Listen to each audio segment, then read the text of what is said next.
It's finally Friday. It's Friday, Friday. Thank God it's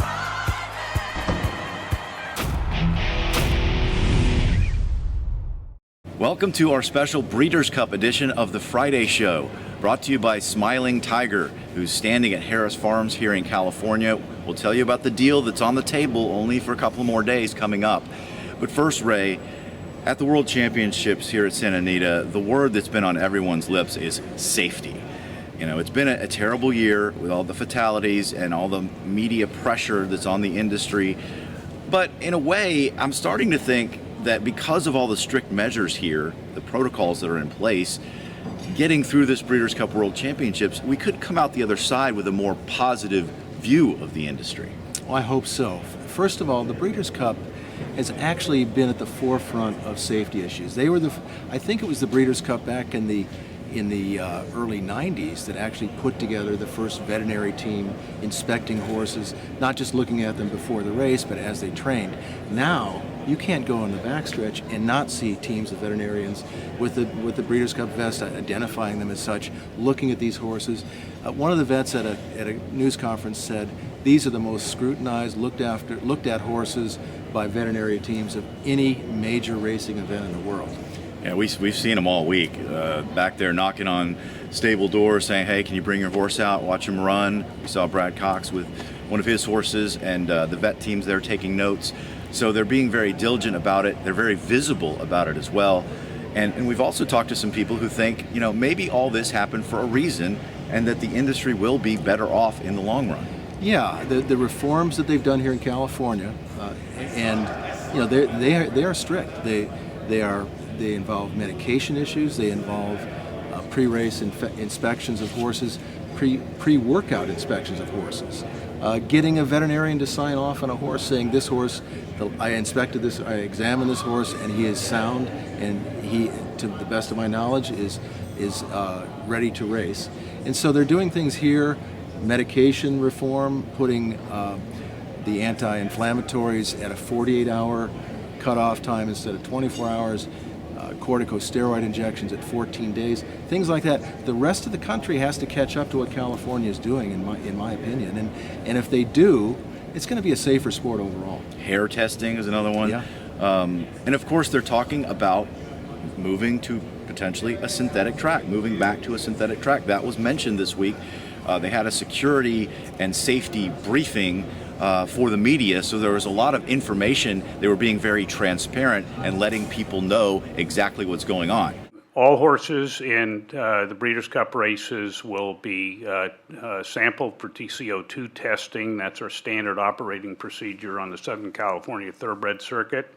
The first 4 finishers in every Breeders' Cup race will be tested, and additional horses may be chosen by the Board of Stewards at their discretion, such as a poor performance by a favorite or any other issue that comes to the steward's attention.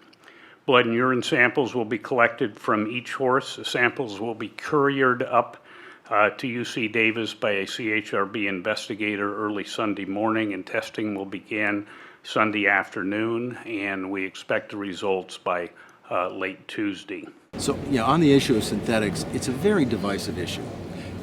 California had it, Turfway Park still has it, Arlington still has it, Golden Gate has it up in Northern California, but the Southern California tracks, Del Mar and Santa Anita, went back to dirt, Keeneland went back to dirt.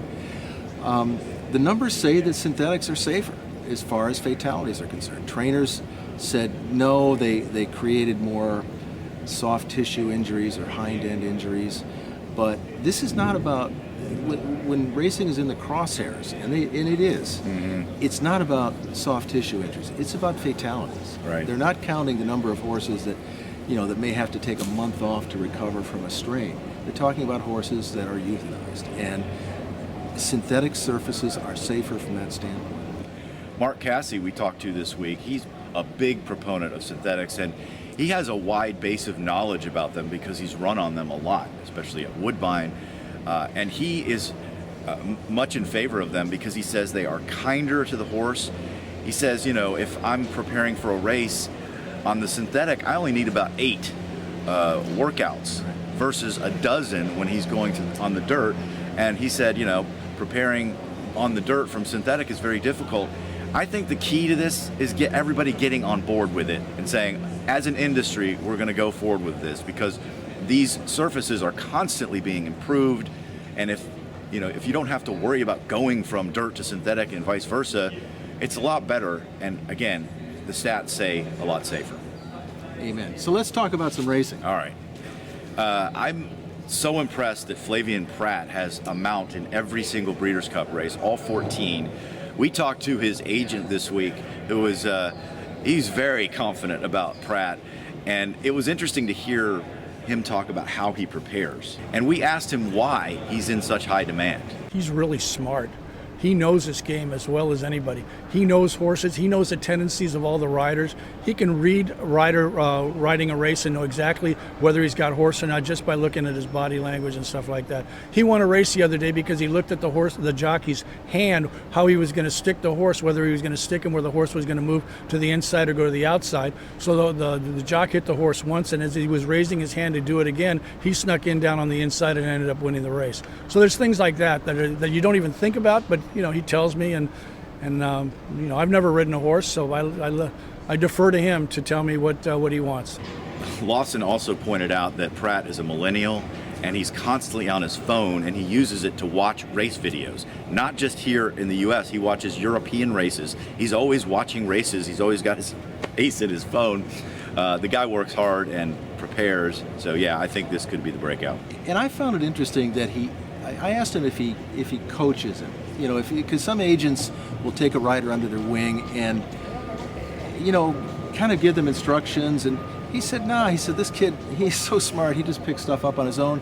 So we leave the track together. We walk out to the parking lot, talk about the day's races, and that's it. I'll see you tomorrow. There's not any mentoring really that goes on after the races. Well, finally, you might think that it's just an easy decision to come to the Breeders' Cup. If you get an automatic berth, you get an invitation to come, hey, why wouldn't you come to the Breeders' Cup World Championships? Well, it's not all that easy, especially with the 2-year-olds.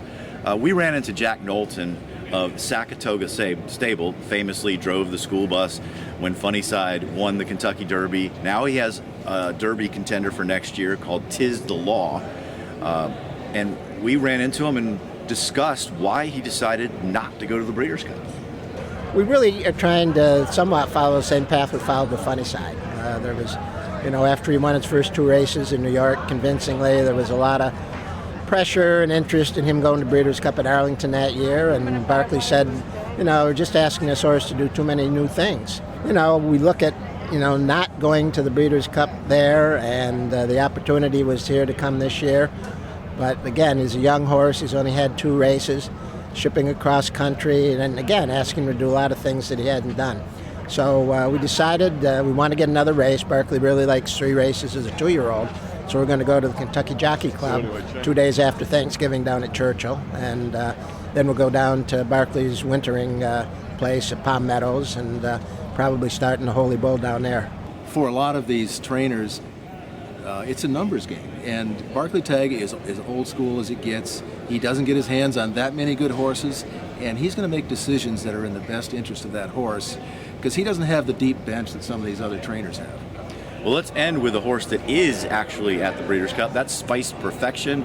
She is a daughter of Smiling Tiger, the presenting sponsor of the Friday show, and he's standing at Harris Farms, and you only have a couple more days to book your mare to get in at the $6,000 fee. It's going to go up to $7,500. You got to do it by the end of the Breeders' Cup. So Smiling Tiger standing at Harris Farms. I'm really impressed with his progeny. Yeah, it's Spice Perfection. You gotta like her chances in the filly and mare sprint. Yeah. That's going to do it for the Breeders' Cup edition of the Friday show presented by Smiling Tiger. Thanks for joining us and enjoy the races.